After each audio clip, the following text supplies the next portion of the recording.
I'm John Cruz, and you're watching Cruise Control. I got a special treat for you guys. I got a 1980 Lincoln Continental Town Coupe at my disposal here. This isn't my vehicle. This is my friend's vehicle. He asked me to do a headliner for him, so that is all done. And he allowed me to take it out and not destroy it. So hopefully, knock on fake wood. Let's see if we can find some fake wood. There we go. Knock on fake wood. That won't happen. But yeah, we have the. This is a 1980 model, so this is as old as I am, and this is a true survivor car. I mean, for being 42 years old, this thing is in surprisingly great condition. Not perfect, but great. I mean, there's a little bit of hail damage, a little bit of rock chips and things. Some of the interior is a little, it is what it is. It's a driver's car. He takes it to shows, but he also drives the hell out of this thing. So, it's been well loved.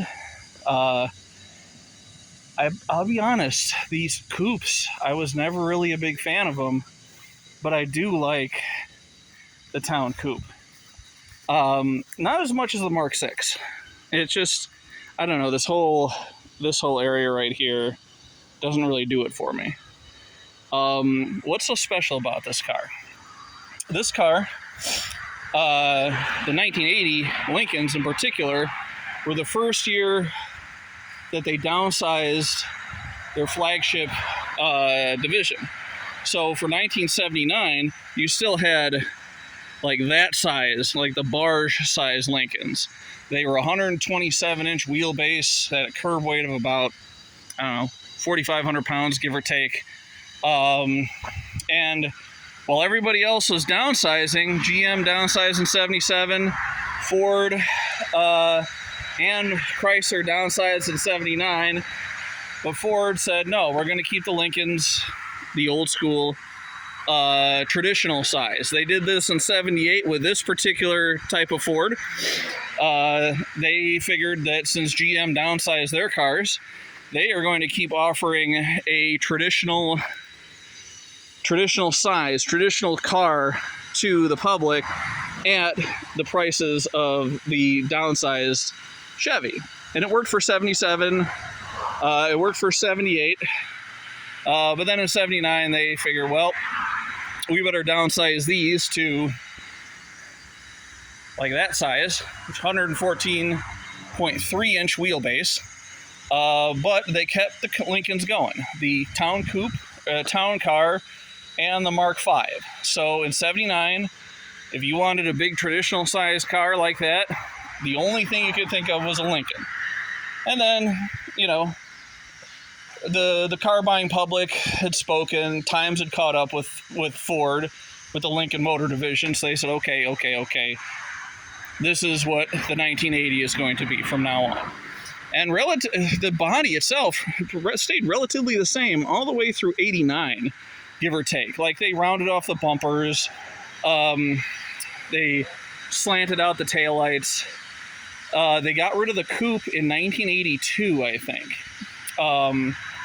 And alongside this Town Coupe, they offered the Lincoln Continental Mark 6. And the Mark 6 is pretty much almost the same, except it has a shorter wheelbase. So this wheelbase, I think, is 121.7-ish or so.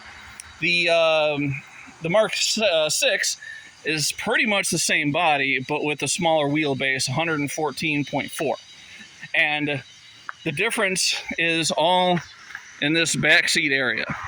There's less of a back seat for the Mark 6, and also they did kind of slant out the taillights a little bit. They put the fake Continental hump in it. For 81, like, this is still technically a Lincoln Continental Town Coupe, and for 81, I think they dropped the entire Continental name from these big bodies, and the only Continental you can get was the Mark 6. So, one of the things that the owner has he uses for his car shows is this little plaque here. It shows a Marty report and everything. And it shows, like, this is the Mark 6 sedan, which still has the big wheelbase. This is the Mark 6 Coupe, both Continentals with the shorter wheelbase. And there's the Town Car sedan, and then that's the Town Coupe. First year of the downsized Lincoln, first and last year with the optional 351 Windsor motor. Only built the Town Coupe for 2 years, 1980 Continental, and the 81 they only called it a Town Coupe, so I was right. Only 6,100 and change made in 80 and 4,900 change in 81. Automatic dimming lights, automatic climate control, and it has the factory CV. And you can see it's disconnected. I don't know why it's disconnected, but he has the factory CV here. Back in the late 70s, early 80s, that was very popular. He's got his little sunglasses that were on the seat, and I just put them on the dash like HP Halicki, you know. One thing I gotta say is it's a very impressive interior. You know, big, substantial dashboard, lots of chrome, lots of fake wood. You know, everything's pretty well appointed. So I don't really think this is a base model per se, even though it only has the deluxe hubcaps. Usually on the higher end cars, you'll get like alloy rims or something like that. These little seat latches, they unlock and lock when the vehicle is in motion. So when you put it in park, they're supposed to unlock so you can put the seat forward if you want. At least that's how my 77 was. Also, you know, coach lamps, etched quarter glass. Like, this car is, it's pretty well set up. And I love these big vault doors, and they close really, really nice. There's no sag, there's no hang, there's no jostling of the door. It's like a bank vault. Let me pop the hood and show you underneath. So if this were a 302 car, instead of having the variable Venturi carburetor like the Fords and the Mercurys did, it would have the 2-barrel central electronic fuel injection. And it would still have the circular type air cleaner, but it would be a throttle body with 2 injectors, and it looks a lot like a carburetor. And Ford and Mercury used this from 83 to 85 before going with the multi-port fuel injection setup in 86. So the 80 to 84s would have the central, the Lincolns would have central electronic fuel injection, and then in 85 they went with the multi-port. So the 351 Windsor is the same as the 302, except it has, I believe it's a taller stroke, so that means that the intake is going to be wider, but it's the same heads and everything else. So it's going to give you a little more oomph, and I personally like the 351 Windsors over the 302s. If I could ever get a 351 Windsor, I'm going to definitely jump on it. For now, in that thing, I got a 302. That wagon's a 302. And they're all mated to automatic overdrive transmissions. And I believe for 1980, on the Lincolns at least, I'm sure AOD was standard. One of the most remarkable things about this car is that these the turn signal lenses are still in the vehicle. Usually by the time I see them, this whole assembly has fallen out, and it's literally just a bulb. It has cornering lamps, so when the headlights or the parking lights are on and you turn on your turn signal, this will light up, and it'll light up the corner that you cruise around. Also, it has these cool smoker vents, I like to call them. When you hit the power window switch, this triangle window will come down first, and then once it completes its travel, then the entire window will come down as well. The one thing I am sad about, from 79 to 80, they lost the frameless doors. They put the frame back in, and I've always loved frameless doors. In fact, this is a good example of a car with frameless doors. So when you open it, once you roll the glass down, there's nothing there. It's not considered a hard top per se, because you still have You still have a B-pillar, but they Ford marketed it as the pillared hardtop. So what I'm going to do is, check out the Lincoln Continental Owners Club badge. You put the visors on. Funny enough, this little centerpiece does not light up. It's just there for decorative purposes only. So you can see, like, the interior is a little bit worn. It's not bad by any means. This car is in exceptional shape for the age and the year and for being unrestored. It says 77,000 miles on the clock. It's got the usual fanfare, automatic headlights, automatic climate control, which is on the fritz, tape deck, and he has all the tapes back there. Yeah, it's a pretty decent car, and it has, for 1980, this is kind of weird. I rarely ever see a 1980 model car that has digital gauges. Now, I've noticed that when I get on the accelerator on this car, it does want to kind of choke out a little bit, so I think the accelerator pump needs to be cleaned out. The owner says that once you let it sit, all the gas drains out of the carb and it's hard to start up again, but it wasn't that hard to start. It just does not want to accelerate like it's supposed to. I love the plastic steering wheel. It's got the cruise control and the whole 9 yards. One of the things I don't like, though, is the horn. If you can see, where is it? Right there.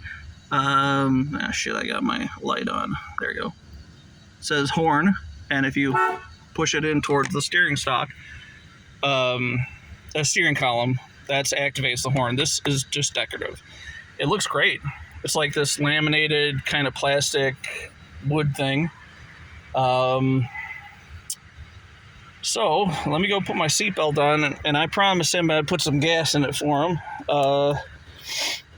Just because, I mean, that fuel gauge, it's not empty. It's just the fuel gauge is bad. So give me 1 second. I got bugs attacking me and everything. So hang on. And also I'm kind of fat. All right. So, and you can see the little circle over the D. That means it has overdrive. And 3 would be regular drive or direct gear. So we're going to just use overdrive. And this is pretty common too, that the needle doesn't always point to what gear you're in. There's a little plastic collar inside the steering column that attaches to the cable that comes up to the lever, and that cracks, and then it's, that's how you adjust it. You turn the cable either clockwise or counterclockwise, and then you tighten it back up. And if it's cracked, it will not tighten. So I love driving Lincolns like this because there's just an acre of hood. You could sell real estate on the hood of this car. And all of life's problems, like I said in previous videos, are kind of just like out there. They're way past the reach of your fenders. Like they're so far away, it doesn't even matter. It's like, problems in Ukraine and stuff. Nobody cares. So, yep. It did kind of hesitate a little bit coming out of the driveway. But once it's moving, I mean, this thing is smooth. He's got updated Uniroyal Tiger Paw white walls in 205/75 15s, which are the proper stock size. And they look like they just been put on because all the wheel weights are still fresh and shiny. And yeah, it's a smooth running car. It's like driving a boat, just like they all say. All the power seat switches are here for the passenger and the driver. Actually, no, for the driver it's here. For the passenger it's over there. And then we got the windows and so on. And in fact, I'm going to demonstrate. So you got the window, and then the little triangle window, and then you put it down.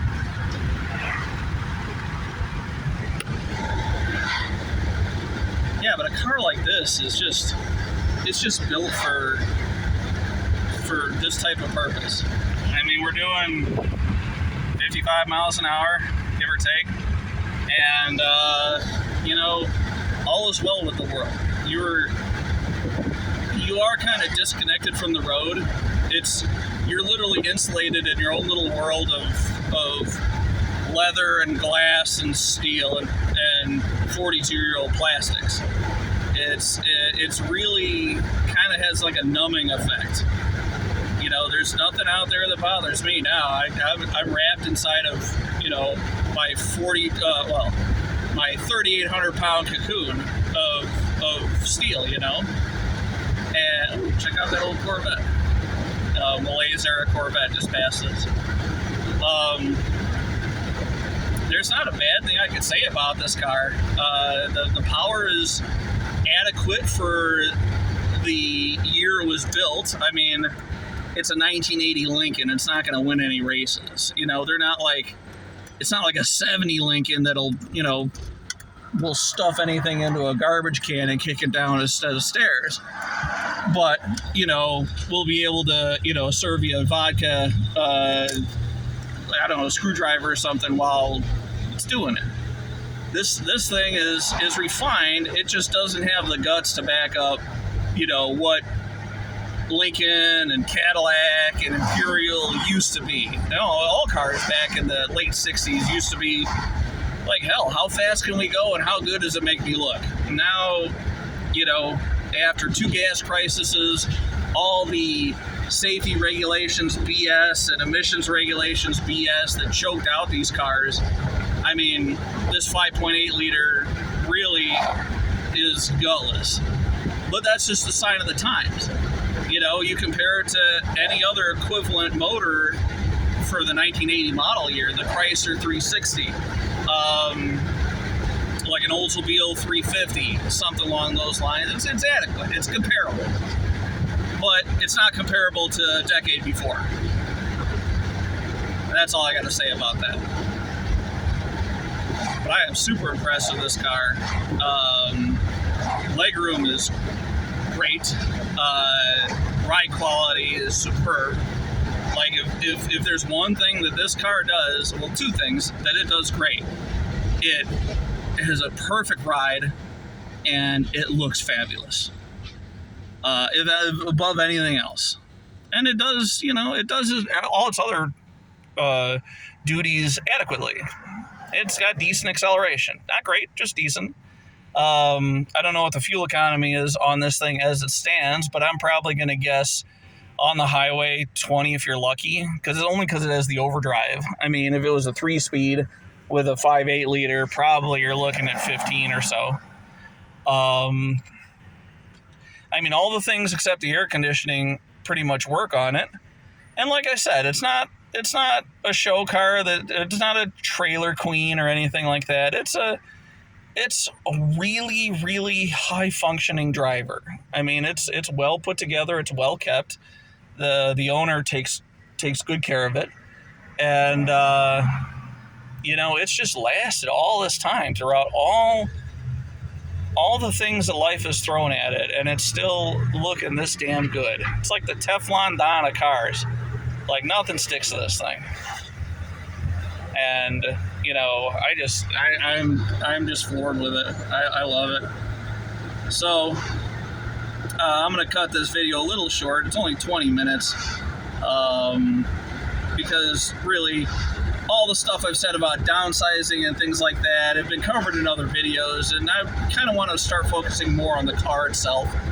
And it is kind of a shame that they don't make the coupes anymore.